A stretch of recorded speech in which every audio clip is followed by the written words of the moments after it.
వచ్చిన 5 నియోజకవర్గాల నుంచి వచ్చిన క్రియాశీలక సభ్యత్వం ముందుని నడిపించిన జన సైనికులందరికీ, సభ్యులందరికీ, దీనిని ఉత్సాహంతో ముందుకు తీసుకెళ్ళిన పిఎస్సి సభ్యులు, జనసేన నాయకులు, పేరు పేరున దుర్గేష్ గారికి, వరుణ్ గారికి, మణిక్రాంత్ రెడ్డి గారికి, నానాజీ గారికి, శశిధర్ గారికి, రాము గారికి, శ్రీనివాస్ గారికి, పేరు పేరున మీ అందరికీ, అలాగే ముఖ్యంగా తూర్పుగోదావరి జిల్లాలో సమిష్టిగా బాధ్యతలు తీసుకొని ఈ క్రియాశీలక సభ్యత్వం నడిపించిన ప్రతి ఒక్కరికి పేరు పేరున నా హృదయపూర్వక నమస్కారాలు, ధన్యవాదాలు. ఈ కార్యక్రమాన్ని చాలా పట్టుదలతోటి దీన్ని చాలా దిగ్విజయంగా చేయాలి అని చెప్పి రాష్ట్ర స్థాయి నుంచి చక్కటి ఆదేశాలు ఇస్తూ ఎప్పటికప్పుడు సమీక్షలు చేస్తూ దీన్ని ముందుకు తీసుకెళ్ళిన పిఎస్సి చైర్మన్ నాదెళ్ల మనోహర్ గారికి కూడా మనస్ఫూర్తిగా నా ధన్యవాదాలు తెలుపుకుంటా ఉన్నాను. చాలా సంవత్సరాల నుంచి పార్టీ నిర్మాణం జరగాలి, కింద స్థాయిలో లేదు, మండల స్థాయిలో లేదు, గ్రామ స్థాయిలో లేదంటే అది తెలియని వ్యక్తిని కాదు, అవగాహన లేని వ్యక్తిని కాదు, ఖచ్చితంగా అవగాహన ఉంది. 2008లో కూడా అప్పటి రాజకీయ ప్రస్థానంతో అనుభవం ఉన్నవాడిని. ఎందుకు పార్టీ నిర్మాణం ఒక రోజులో జరగదంటే కేవలం అధికారమే కావాలి అని అనుకున్నప్పుడు చాలామంది వ్యక్తులు వస్తారు, ఒక్కొక్క ప్రాంతం నుంచో, ఒక జిల్లా నుంచో, వాళ్ళతోటి ముఖ్యమైన వ్యక్తులు వచ్చినప్పుడు వాళ్ళతో పాటు వాళ్ళ వర్గం ఒకళ్ళు వస్తారు. అలా పార్టీ నిర్మాణం జరుగుతుంది ఏ పార్టీకైనా సరే. కానీ జనసేనకి చాలా విభిన్నమైంది. ఇది అభిమానం, ఒక వ్యక్తి మీద అభిమానం, లేదంటే సమాజ శ్రేయస్సు కోరుకునే వ్యక్తుల సమూహం. వీళ్ళెవరూ ఒక నాయకుడి కింద లేరు. వీళ్ళెవరు ప్రతి నియోజకవర్గంలో వీళ్ళెవ్వరూ కూడా ఈయన దగ్గర పనిచేద్దామని అనుకునే వ్యక్తులు కాదు. అందరూ వ్యక్తిగతంగా నేనంటే ఇష్టం, ఆ అభిమానంతో పనిచేసేవాళ్ళు.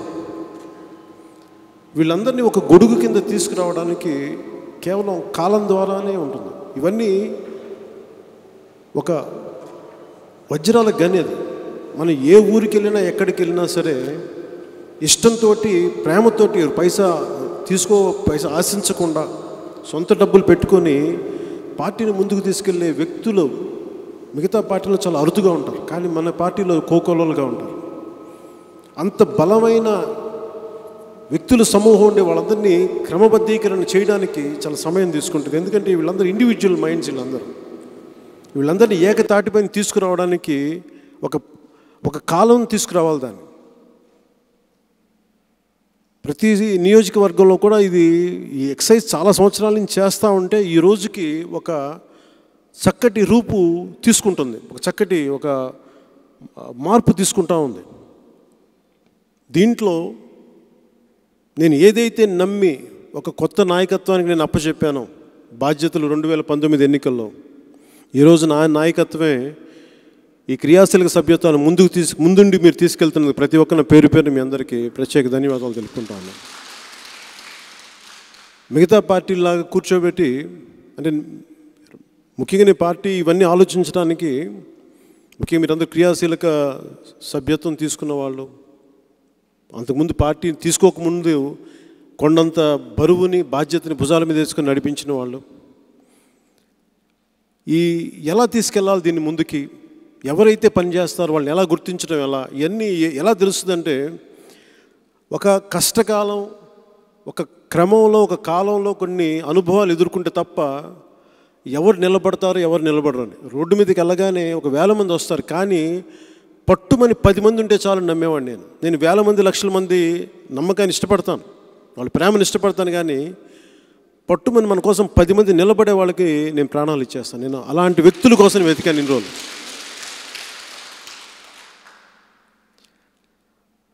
మరి వారందరికీ ఎట్లాంటి బాధ్యతలు ఇవ్వాలి. అలాగే గతంలో కూడా మెంబర్షిప్, క్రియాశీలక సభ్యత్వం తీసుకున్నప్పుడు నేను అసలు ఎవరైతే ఒక చిన్న ఫోన్ కాల్తో ఇష్టంతో ఉంటారో వాళ్ళు ఫోన్ చేస్తే చాలు మెంబర్ అయిపోవాలి, డబ్బు అలాంటివి పెట్టొద్దు అని చెప్పాను. ఆ తర్వాత అసలు డబ్బులు పెట్టాలా లేదా అన్న దాని మీద చాలా బలమైన సమీక్ష జరిగింది. అన్ని స్థాయిల్లో మాట్లాడారు, రకరకాల స్థాయిల్లో నాయకులతో మాట్లాడాను. కొంతమంది వద్దన్నారు, కొంతమంది కావాలన్నారు. కానీ ఇందాక మీరు మీ పేరు మీరే విజయశేఖర్, మంగళగిరి కదా మీది.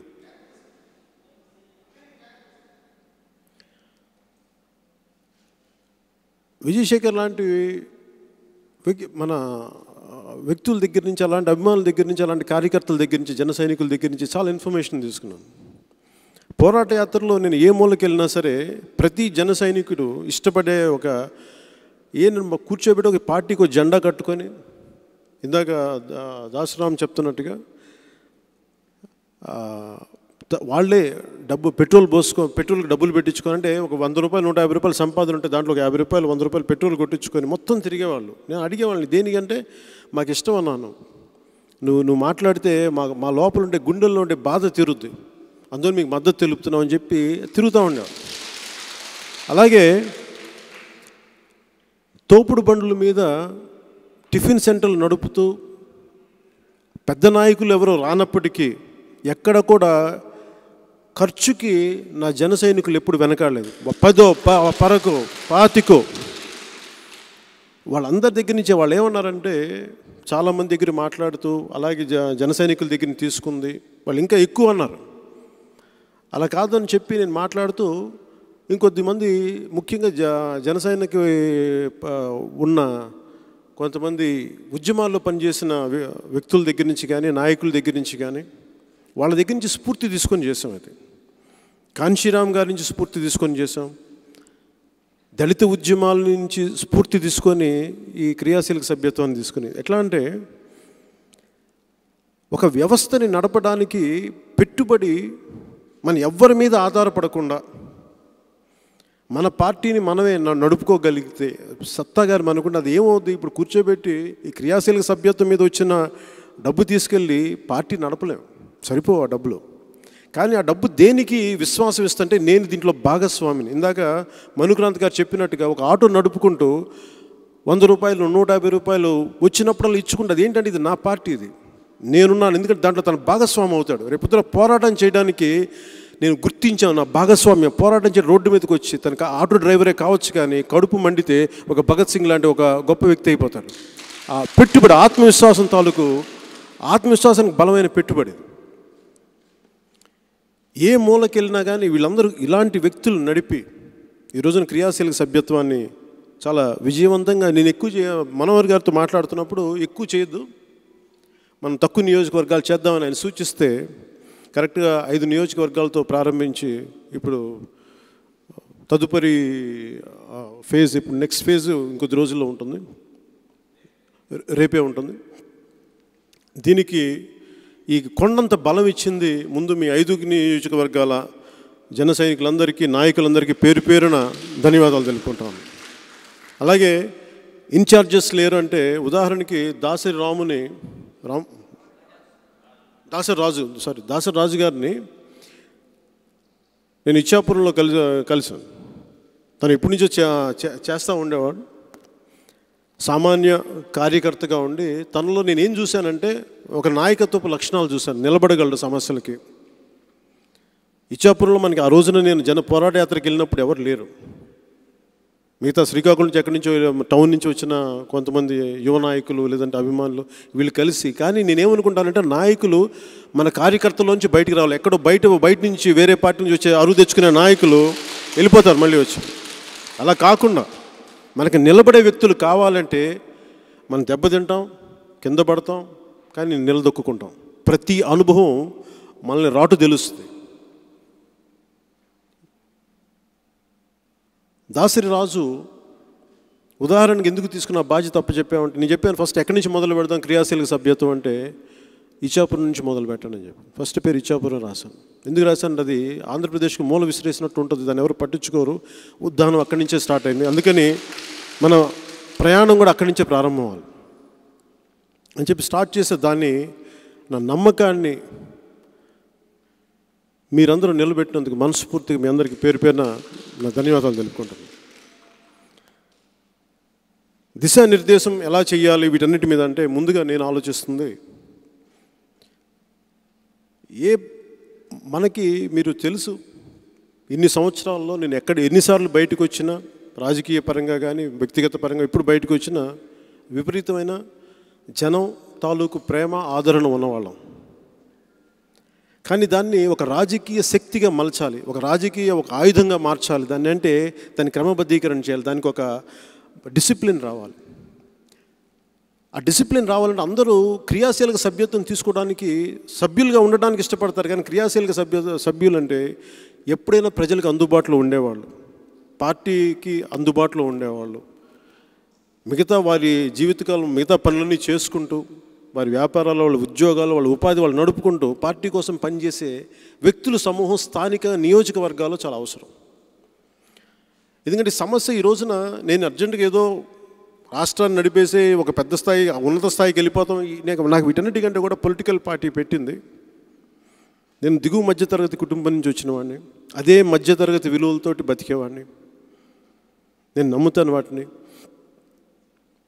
స్థాయి పెరిగి ఉండొచ్చు, డబ్బు సంపాదన వేరేలా ఉండొచ్చు, కానీ నా విలువలు సగటు మనిషికి ఎలాంటి బాధ ఉంటుందో ఆ బాధలు నేను సంపూర్ణంగా అర్థం చేసుకునేవాడిని.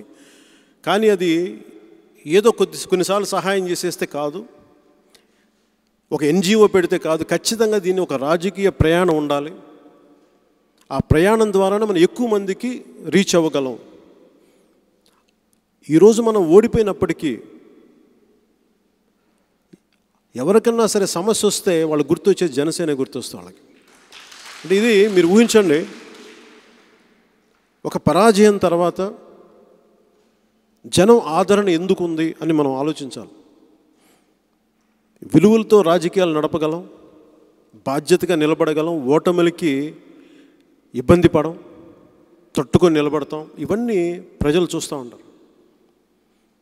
భవన నిర్మాణ కార్మికులు కొత్త ప్రభుత్వం వచ్చిన వెంటనే 3 నెలల్లో 3 months 4 అంతే, దాదాపు 100 రోజులు దాటింది, 100 రోజులు దాటింది అంతే. 3 నెలల పై దాంట్లో అప్పుడు మొదటి నెల నుంచి స్టార్ట్ చేశారు. ఇదే ఆఫీస్కి వచ్చారు, మాట్లాడమన్నారు. లేదు ఇంకా టైం తీసుకొని ప్రభుత్వాలు చేస్తాయి కదా అనుకున్నాం. ఆ రోజు మేము వైజాగ్ వెళ్ళినప్పుడు, అంటే నేను నా మనోగతాన్ని మీకు వ్యక్తపరుస్తాను. ఒక పరాజయం తర్వాత నాకు నిరుత్సాహం ఉండదు, కానీ ఒత్తిడి తీసుకుని దాన్ని ఎలా ముందుకెళ్ళాలని ఆలోచన ఉంటుంది తప్ప నాకు ఇబ్బంది ఉండదు. అందరూ చుట్టుపక్కల ఉన్న వాళ్ళందరూ ఏమన్నారంటే, మరి ఎక్కడ పెడతాం దీన్ని అంటే, నేను చెప్పాను ఎక్కువ మంది భవన నిర్మాణ కార్మికులు, మన వలస కార్మికులంతా ఉత్తరాంధ్ర నుంచి ఉంటారు. భవన నిర్మాణ కార్మికులు ఇక్కడ అందరు కేంద్రం అది. అన్ని ప్రాంతాల నుంచి వచ్చే కార్మికులందరూ అక్కడి నుంచి వస్తారు, అటువైపు వెళ్తాం. ఉభయ గోదావరి జిల్లాలు వీటన్నిటి నుంచి కార్మికులు అక్కడికే వస్తారు కదా అని. ఒక్కళ్ళే నేను అడిగానంటే, వస్తే వీళ్ళందరూ చాలామంది చెప్తున్నారు జనం రారని, అంత వస్తారా అని అడిగాను. ఏదో వస్తారన్నారు, కానీ నేనేం నమ్ముతానంటే ఎప్పుడు ప్రయాణం ఒంటరిగానే ఉంటుంది. ప్రారంభించేటప్పుడు ఒక్కడిగానే ప్రయాణం ఉంటుంది, కానీ చివరికి వచ్చేటప్పటికి అది కోట్లలో ఉంటుంది. ఒక నిజమైన ప్రయాణం అంత కష్టంగా ఉంటుంది. నేను ఎప్పుడేం నమ్ముతానంటే, నేను మీకు వీళ్ళకి మాట ఇచ్చాను. నేను ఆ రోజున భవన నిర్మాణ కార్మికులు ఇక్కడికి వచ్చి మా కోసం మీరు గళమెత్తాలి, మీరు కొంచెం చెప్పాలి మా సమస్యలు, మీరు మా కోసం ఒక కార్యక్రమం చేయాలి, నిరసన కార్యక్రమం. నిజంగా వాళ్ళ ఎంతమంది చనిపోయారో తెలుసు, ఆ రోజున ఎంతమంది పస్తులు ఉండిపోయారు. వాళ్ళ బాధ ఆవేదన చూసి నేను ఖచ్చితంగా మాట్లాడతాను, వస్తానని చెప్పిన తర్వాత నేను చాలా ఒకటే నమ్మెళ్ళాను. ఎవ్వరు జనం రాకపోయినా నేను వీళ్ళకి మాట ఇచ్చాను, నాతో ఉన్న ఒక 10 మంది నడిస్తే చాలు, ఆ 10 మందితో నేను ముందుకెళ్తాను, నేను చెప్పదలుచుకొని చెప్తాను. అంతేగాని ఆ రోజున జనం వస్తారా ఎంతమందో నేను అస్సలు ఊహించలేదు, ఆశించలేదు కూడా. అంటే ఇది ఎందుకు చెప్తున్నానంటే, మీరు కూడా జనం మన వెనక ఉంటారని వద్దు, మీరు నడవగలరా లేదో మీరు ఆలోచించుకు. నేను అలా నడిచేవాడిని. మీరు నడిస్తే జనం వస్తారు, మీరు నిలబడితే జనం నిలబడతారు. సో ఆ రోజు మనం అడుగేస్తే మీకు ఎంత జనప్రవాహం వచ్చిందో ఈ రోజుకి మీ అందరికీ ఆ విజువల్ తెలుస్తూ ఉంటుంది. మీకు ఎంతమంది జనం వచ్చారు అంటే, ఒక సక్రమంగా మనం ఒకటి నమ్మి చేస్తే ఒక రోజు లేట్ అవ్వచ్చేమో, కానీ ఖచ్చితంగా దానికి సత్ఫలితాలు ఉండే రోజు వస్తుంది. ఒక అధికారం తాలూకు అంతిమ లక్ష్యం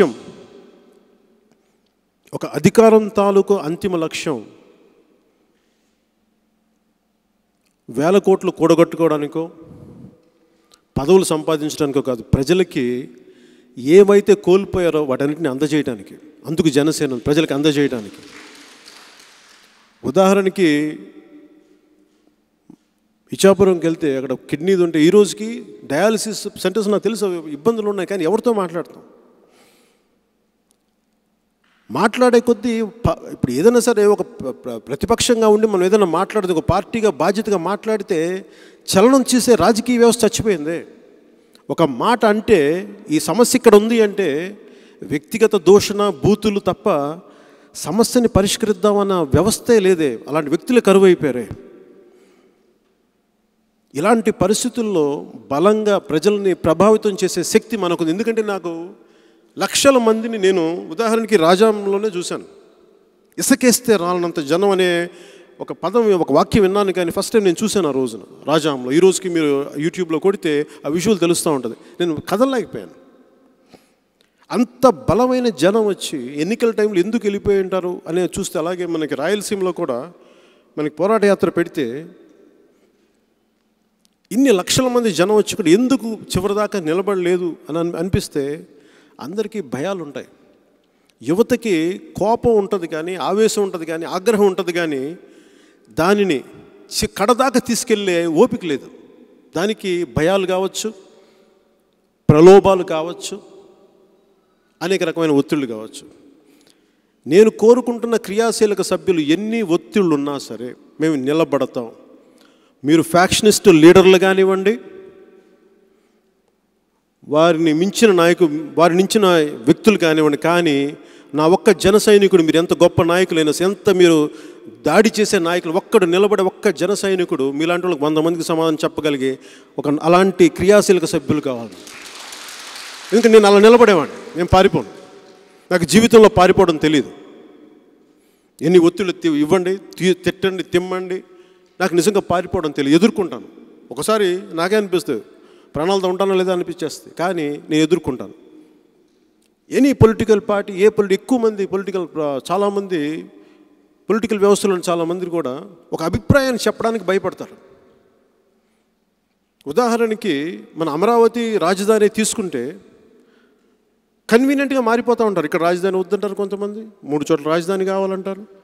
నేను అలా చెప్పాలి. అందరం కలిపి సమిష్టిగా ఎవరు ఖండించకుండా ఒక మాట మాట్లాడినప్పుడు, 2014లో ఒక మాట అందరూ అనుకున్నప్పుడు, దాన్ని అందరూ గౌరవించినప్పుడు దాన్ని గౌరవించాలి. ఈరోజు ఇక్కడ మాట్లాడితే నాకు ఉత్తరాంధ్రలో నష్టపోతాం, ఇక్కడ మాట్లాడితే రాయలసీమలో నష్టపోతాం, ఆ భయాలు నాకు లేవు నిజంగా. ఎందుకంటే ఇది పెట్టింది మనల్ని విభజించే రాజకీయ నాయకులే ప్రాంతాలుగా. అందుకే నేను వీటన్నిటికీ ఎదుర్కొని ఒక అభిప్రాయాన్ని స్పష్టంగా చెప్తాం. నష్టం అనిపిస్తుంది ఒకసారి, నన్ను అర్థం చేసుకుని సంపూర్ణంగా నేను ఇలా అనుకుంటున్నాను, మీ అభిప్రాయం చెప్పండి రాజధాని గురించి అంటే, ఆ రోజున మనస్ఫూర్తిగా పిఎస్సిలో ఉన్న చాలా విస్తృత స్థాయి సమావేశం దేహాల్లో జరిగినప్పుడు అందరూ కూడా చాలా సంపూర్ణంగా మద్దతు పలికారు. అంటే మనందరం ఒకటే విధానంలో ఉన్న, ఒకటే ఆలోచన. ఇంతమంది నాయకుల సమూహం, ఇంతమంది వ్యక్తుల సమూహం ఒక చోట ఉన్నప్పుడు రాష్ట్రంలో ఎందుకు మార్పులు రావు? బలమైన మార్పులు వస్తాయి. ఈ రోజున మద్యం షాప్ గురించి మీరు మాట్లాడుతూ ఉంటే, మద్యం పాలసీ గురించి ఒక్కొక్కరు ఇవ్వడానికి మీ ఇన్ని వేలు ఇచ్చేస్తూ ఉంటున్నారు, కానీ అది మద్య రూపంలో పట్టుకెళ్ళిపోతూ ఉన్నారు. ఆరోగ్యాలు పోతాయి. మళ్ళీ ఆరోగ్యాలు పోయినా మళ్ళీ మీకు హెల్త్ సర్టిఫికేట్ అంటే మీరే ఆరోగ్యాలు చెడగొట్టి మళ్ళీ మీరే హెల్త్ బెనిఫిట్లు ఇస్తారు. అసలు అలాంటి పరిస్థితులు దాపురించకుండా ఉండాల్సిన బాధ్యత కదా అందరూ చేయాల్సిందే. ఇలాంటి అన్నిటిని ఎదుర్కోవాలి అంటే చాలా బలమైన వ్యక్తుల సమూహం కావాలి మనకి ప్రతి గ్రామాల్లోనూ. ఇది ఒక రోజులో జరగదు. ఈ రోజున మనం వేసింది మొదటి అడుగు మాత్రమే. దీనికి అనేక మైళ్ళ దూరం ఇది. ముఖ్యంగా మనం వెళ్ళే కొద్దీ, అంటే సంవత్సరం గడిచే కొద్దీ ప్రకృతి వనరులు తగ్గిపోతూ ఉంటాయి. ప్రకృతి వనరులు పెరగవు, కానీ జనాభా విపరీతంగా పెరిగిపోతూ ఉంటుంది. ఈ వనరుల కోసం విపరీతమైన పోటీతత్వం ఉంటుంది, విపరీతమైన గొడవలు ఉంటాయి. దీనిని కొద్దిమంది గుప్పిట్లో పెట్టుకోవాలని ఆలోచిస్తూ ఉంటారు ప్రపంచం మొత్తం కూడా. దీనిని మనం ఒక బలమైన వ్యవస్థగా ఏర్పడి మనం ఎదుర్కోకపోతే మనం కాదు, మన పిల్లలు వాళ్ళ పిల్లలు కూడా కొద్ది మందికి ఊడిగం చేసే పరిస్థితి వస్తుంది. దాన్ని తట్టుకొని నిలబడాలంటే ఈరోజు నేను చేసిన జనసేనకి నేను అర్జెంట్గా ఏదో ముఖ్యమంత్రి అయిపోవాలి లేదంటే వీటికి అయిపోవాలి కాదు. మీ భావితరాలు, మీ పుట్టబోయే బిడ్డలు, వాళ్ళ బిడ్డలు కూడా బాగుండాలంటే నేను ఇప్పటి నుంచి కూడా దానికి దారి ఇవ్వకపోతే నేను నా ఆఖరి శ్వాస రోజు నేను బాధపడతాను. నేను అలా బాధపడకూడదు. నాకు ధైర్యం ఉంది. అందరిలాగా కూర్చొని వాళ్ళు ఎందుకు ఇలా చేయట్లేదు, వీళ్ళు ఎందుకు ఇలా చేయట్లేదు, నేనేం చేయగలను ఆలోచించుకున్నాను. నేనేం చేయగలను, నేను ఒక అడుగు ముందుకేసి నేను మాట్లాడగలను, నేను నాకు అంత ధైర్యం ఉందా అంటే నాకు ఆ ధైర్యం ఉంది. అడుగు వేసాం, దెబ్బ తిన్నాం, కానీ నిలబడి ఈ రోజున మన ముందు కూర్చొని మనం మాట్లాడుతూ ఉన్నాం. అంటే ఈ రోజున మీరు ఏ మూలకి వెళ్ళండి, నానాజీ గారు కానీ నానాజీ గారు కూడా ముందు మాట్లాడుతూ ఉంటే అది ఎంతవరకు ముందుకు తీసుకెళ్ళచ్చు అనేది ఆ మాటల సందర్భంలో వస్తే, తర్వాత ఆయనే మనసు మార్చుకొని జన సైనికుల తాలూకు ఉత్సాహం చూసి ఇంత ప్రేమ ఉంది వీళ్ళకి, ఇంత కమిట్మెంట్ ఉందని చెప్పి ఆయనే ఆశ్చర్యపోయి మరింత ఉత్సాహంతో తీసుకెళ్ళారంటే రాజకీయాల్లో తిరిగి అసలు ప్రపంచం మారదేమో అనుకున్న అలాంటి ఆలోచనను కూడా జన సైనికులు ఈ క్రియాశీలక సభ్యత్వంతో ముందుకెళ్ళిన విధానం చూసి అలాంటి వ్యక్తుల ఆలోచనలు కూడా మీరు మార్చేశారు. అందుకని మనస్ఫూర్తిగా మీకు మరో బలంగా ధన్యవాదాలు తెలుపుకుంటున్నాను. దిశానిర్దేశం అనే దీనికి రావడానికంటే ముందు ఈరోజున మనం మొదలు పెడుతుంది మిగతా సెకండ్ ఫేజ్ అయిపోయిన తర్వాత, థర్డ్ ఫేజ్ కూడా అయిపోయిన తర్వాత లేదా ఈ లోపల, కానీ ముందుగా మన 5 నియోజకవర్గాలకు సంబంధించి మొదటి ఫేజ్లో చేసిన 5 నియోజకవర్గాలకు సంబంధించి ఒక సమస్యల మీద మనం ఎలా గుర్తించాలి, స్థానిక సమస్యల మీద ఎలా పోరాటం చేయాలి, లీగల్గా దాన్ని ఎలా ఎదుర్కోవాలి, అలాగే దాన్ని ప్రజల దృష్టికి ఎలా తీసుకెళ్ళాలి, వీటన్నిటి మీద నేను కొంతమందితోటి సంప్రదింపులు జరుపుతూ ఉన్నాను. దాని మీద ఒక సమగ్రంగా ఒక డాక్యుమెంట్ తయారు చేస్తూ ఉన్నాం. అలాగే మీకు అందించాల్సిన ఆర్టీఐ కానీ, ఇన్ఫర్మేషన్ కానీ, దీనికి సంబంధించి కానీ, లీగల్గా కానీ ఇవన్నీ కూర్చొని ఈ సెకండ్ ఫేజ్ స్టార్ట్ అయిన సగంలో ఒక ట్రైనింగ్ కార్యక్రమం పెడదామని మా అందరి ఆలోచన. దానికి మీ అందరూ సహకరించాలని, అలాగే మీ సలహాలు సూచనలు కూడా ఇవ్వండి. వీటితో పాటు ఇవన్నీ కాకుండా అన్ని నియోజకవర్గాలు ఒక స్థాయికి వచ్చిన తర్వాత వ్యక్తిగతంగా మనం ఎప్పుడు కూడా రాష్ట్ర స్థాయి నాయకత్వానికి, మీ జిల్లా స్థాయి నాయకత్వానికి, నియోజకవర్గ స్థాయి నాయకత్వంతో పాటు నాకు కూడా నా ఉద్దేశం ఏముందంటే, మీరు ఒక మెసేజ్ పంపితే అది నాకు కూడా అందాలి. ఆర్డర్ అంటే నేను అనేది ఆ స్థానికంగా ఉండే నియోజకవర్గ నాయకత్వంతో పాటు మీకు ఈ పలానా సమస్య నా దృష్టి కూడా వచ్చేలాంటి ఒక మెకానిజంని నేను తయారు చేయిస్తూ ఉన్నాను. అది కూడా మీ దృష్టికి త్వరలో తీసుకొస్తానని తెలియజేసుకుంటూ, ఎందుకంటే మీరు ఇంత ప్రేమతో చేశారు. ఈ రోజున నేను చాలా తక్కువ ఊహించుకున్నాను. కరెక్ట్, వాస్తవంగా చెప్పాలంటే నేను ఎప్పుడు ఎక్కువ ఊహించుకోను. ఉన్న కెపాసిటీ కంటే కూడా మనది మన స్థాయి ఒక 100% ఉన్నప్పటికీ నేను ఒక 5% ఊహించుకుంటాను. ఎందుకంటే నేను దెబ్బతింటే మనం రాజకీయాల్లో నిలబడాలంటే ఓటమి పరాజయానికి ఈగో చాలా హర్ట్ అవుతుంది. నేను దెబ్బతిన్నానని నేను అలాంటి ఈగో తీసేశాను. ప్రజల కోసం చేసేటప్పుడు నా అనేది తీసేసి మనమే ఉంటాం. అలాంటిది ఇవన్నీ చేయడానికి, మనం నిలబడటానికి ఈ పర్టికులర్ ట్రైనింగ్ చాలా హెల్ప్ అవుతుంది. ఎందుకంటే స్థానిక సమస్యల గురించి మీ అందరి అవగాహనతో పాటు ప్రజలకు మీరు ఎలా రీచ్ అవ్వాలి, ఏం చెప్పాలి, వాళ్ళ దగ్గర నుంచి అందరూ మనం నమ్మరు. ఒక్కసారి నేను కూడా ఎవరో నమ్ముతారని రాలా. మీరు ఒకటే స్ఫూర్తిగా తీసుకోండి. ఈ రోజున 2017లో ఎక్కడో ఒక తల్లి, రాయలసీమ కర్నూలు జిల్లాలో కర్నూలు టౌన్లో ఒక తల్లి తన 14 ఏళ్ల ఆడబిడ్డని స్కూల్ నుంచి ఫోన్ వస్తే స్కూల్కి వెళ్ళి చూస్తే స్కూల్ అథారిటీస్ చెప్పారు, అమ్మ మీ బిడ్డ వచ్చి తీసుకోబోండి అన్నారు. వెళ్ళి ఆవిడ చూస్తే బిడ్డ ఫ్యాన్కి ఉరేసుకుంది, కాళ్ళు కింద తగులుతూ ఉన్నాయి. ఫ్యాన్ అంత పైకి ఉంది. తన బిడ్డని చంపేశారు, మానభంగానికి గురైంది. ఆవిడ తల్లి చెప్తా ఉంది. రిపోర్ట్స్ అలాగే వచ్చినాయి, ఫోరెన్సిక్ రిపోర్ట్స్ అన్నీ. ఎక్కని గడప లేదు, అడగని వ్యక్తి లేదు. ఈ తిరిగే ప్రాసెస్లో 17 నుంచి అప్పటి అధికారంలో ఉన్న తెలుగుదేశం ప్రభుత్వాన్ని అడిగింది, తర్వాత వైసీపీ ప్రభుత్వం ప్రతిపక్షం వైసీపీని అడిగింది, ఆ తర్వాత వచ్చిన వైసీపీ ప్రభుత్వాన్ని మళ్ళీ అడిగితే వాళ్ళు కుదరలేదని చెప్పారంట. మనం ఓడిపోయిన ఒక 4 నెలల తర్వాత ఇదే ఆఫీస్లో కూర్చుంటే ఆ మూల ఆవిడొచ్చి పాపం కొంత సంపూర్ణంగా ఆవిడ కొంత ఇబ్బంది ఉంది, అందరిలాగా సరిగ్గా నడవలేని వ్యక్తి ఆవిడొచ్చి 10వ తరగతి కూడా చదువుకున్నారు లేదు తెలియదు, పెద్ద చదువుకున్న వ్యక్తి కాదు ఆవిడే చెప్పారు నాకు. కానీ ఆవిడ ఒక లాయర్లా మాట్లాడింది. బిడ్డ చనిపోతే అంత ఆవేదనతో మాట్లాడి ఆవిడ నా దగ్గరికి వచ్చి చెప్తే నాకు అనిపించింది, నిస్సహాయత అనిపించింది.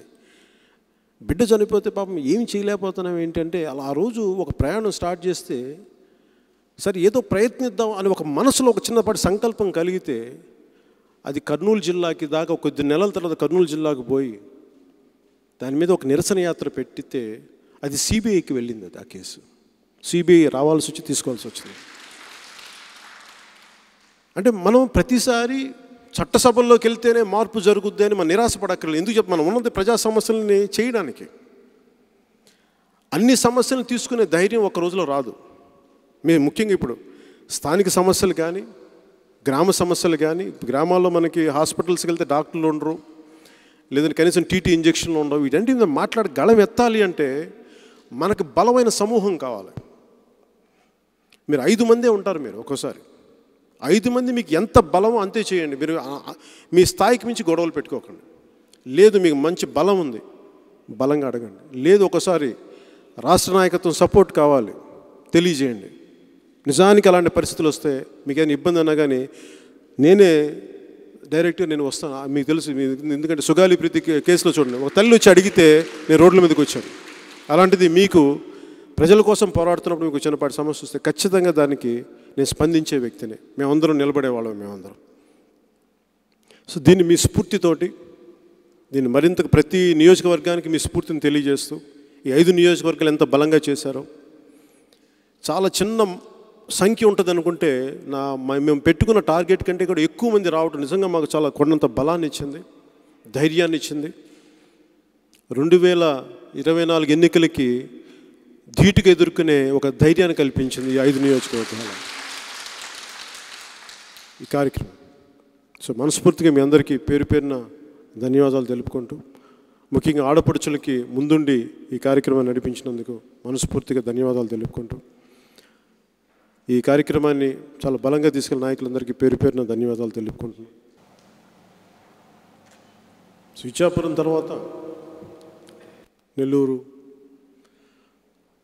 మంగళగిరి మీద నియోజకవర్గాలను చేస్తున్నప్పుడు రాజోల్లో ఒక ప్రత్యేక పరిస్థితి ఉంది. మనం జనసేన గెలిచిన సీట్ అది కాదు. మీకు అక్కడ ఉన్న పరిస్థితులు తెలిసి నేను చెప్పక్కర్లేదు. ఎవరైతే మనల్ని రిప్రజెంట్ చేయాలో వారు లేనప్పటికీ కూడా మీరే నాయకులుగా దాన్ని ముందుకు తీసుకెళ్ళినందుకు మనస్ఫూర్తిగా రాజోలు నియోజకవర్గపు జన సైనికులకి నాయకులకి మనస్ఫూర్తిగా మీ అందరికీ పేరు పేరున ధన్యవాదాలు తెలుపుకుంటున్నాను. ఈ స్ఫూర్తి మీరు ఏమైతే ఎలా చేశారో ఒక్కోసారి మీరే కొంచెం ముందుండి మిగతా నియోజకవర్గపు నాయకులకి కానీ జన సైనికులకి ఆ కమిటీలకి కొంచెం మీరు కూడా కొంచెం మనస్ఫూర్తిగా గైడెన్స్ ఇవ్వాల్సిందిగా నేను కోరుకుంటూ, మీ మద్దతు కోరుకుంటూ సెలవు తీసుకున్నాను. జై హింద్.